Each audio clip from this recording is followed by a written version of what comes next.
নিজের স্ত্রীর সামনেই নৃশংস খুন স্বামী। রোমহর্ষক এই ঘটনা জিরানিয়া থানার অন্তর্গত ভদ্রমিসি পাড়া এলাকায়। স্ত্রীকে অক্ষত রেখে দুষ্কৃতীরা কেন খুন করল স্বামীকে তা নিয়ে সন্দেহ উঠেছে জনমনে। রইল একটি রিপোর্ট। রাজেফের হাড়হিম করা খুনের ঘটনা। এবার নিজের বাড়িতে গভীর রাতে দুষ্কৃতিকারীদের হাতে খুন হলেন এক ব্যক্তি। মৃত ব্যক্তির নাম অজিত দেববর্মা, বয়স ৩৯ বছর।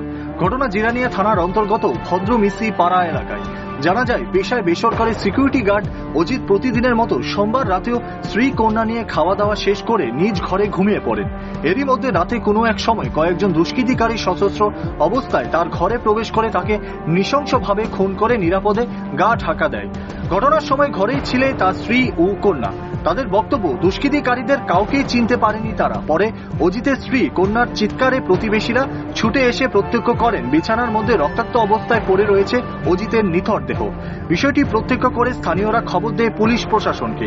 আর এই খবর পেয়ে জিরানিয়া এসডিপিও সহ থানার পুলিশ এবং ফরেনসিক টিম ঘটনাস্থলে ছুটে গিয়ে প্রাথমিক তদন্তের শেষে মৃতদেহ উদ্ধার করে ময়নাতদন্তের জন্য হাসপাতালের মর্গে পাঠায়।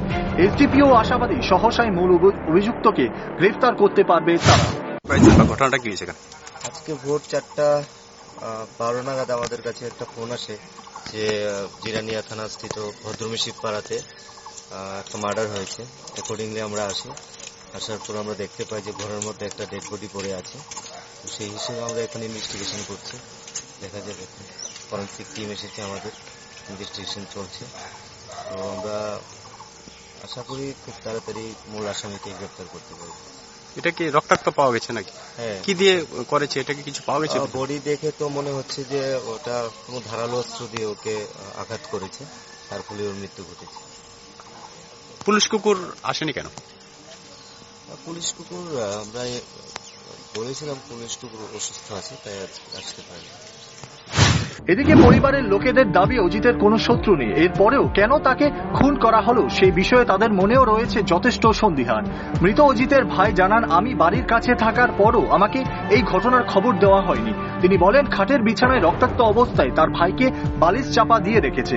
বড় ভাইয়ের অভিযোগ, স্ত্রী একসঙ্গে বিছানায় থেকে কারা এই খুন করলো তা নিশ্চয়ই দেখেছে, অথচ স্ত্রী নাকি বলছে কিছুই দেখেনি বা কাউকেই চিনে না। তিনি আরো বলেন, একজন লোক সোমবার রাতে অজিত দেববর্মার ঘরে মদ খায়, অথচ অজিত দেববর্মা গেট বন্ধ করার কথা বললে ওই লোকটা বলে গেট বন্ধ করা যাবে না। রড দিয়ে উপর্যুপরি আঘাত করে অজিতের মাথায়, ফলে রক্তক্ষরণে মৃত্যু করে ঢলে পড়ে অজিত। ঘটনা তো আমিও কইতে পারো না, রাত্রে কেমন কিটা হয়েছে আমি।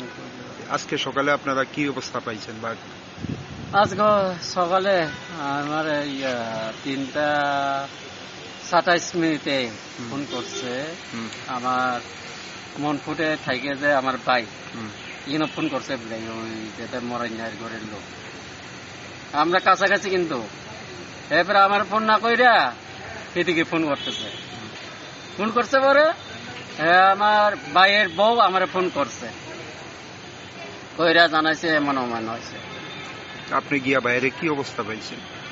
আমি গেছে পরে আমি মনে করছে মায়েরা এমনি আটামাটা কইরানি দিয়ে গেছে। এরপরে আমরা ইনো অটো একটা আছে, অটোওয়ালারে কইছি যদি যাওয়ান লাগে যাওয়া লাগবো, দেখে চাইরে এরপরে দেখে দিচ্ছি।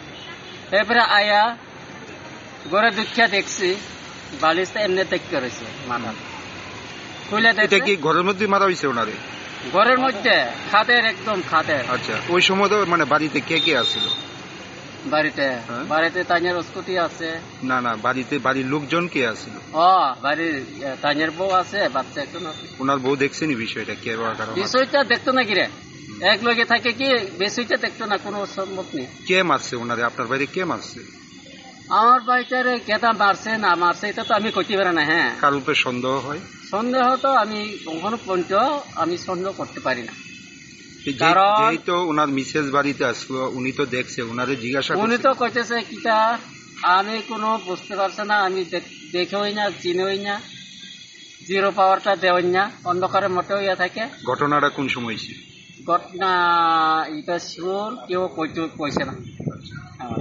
কি মনে হয় কি কারণে আপনার বাইরে? তাইনে মায়াটা কইতেছে মামা কইতেছে, মামা আইহিন মদ খাইছে। এবারে মামা তো গেট বন্ধ করতে চা না, তার বাবা বলে গেট করতে কইছে বলে চাইছে বলে এরপরে বর্তমানা যে মাথার মধ্যে যে আঘাত করা হয়েছে এটা কি দিয়ে আঘাত করা হয়েছে? এটা আঘাত করছে একটা পাইপে রোড আছে, এরপরে আর একটা আছে ওই যে ভট্টা বানানে এদ্রা যে এই টান্দা। এখন দেখার বিষয় পুলিশ তদন্ত মূলে অজিতের খুনের ঘটনার জড়িতদের চিহ্নিত করে জালে তুলতে পারে কিনা। এলাকার সহজ সরল অজিতের মৃত্যুকে ঘিরে গোটা ভদ্রমিসি পাড়া এলাকায় নেমে আসে শোকের ছায়া। Bureau report, rising Tripura.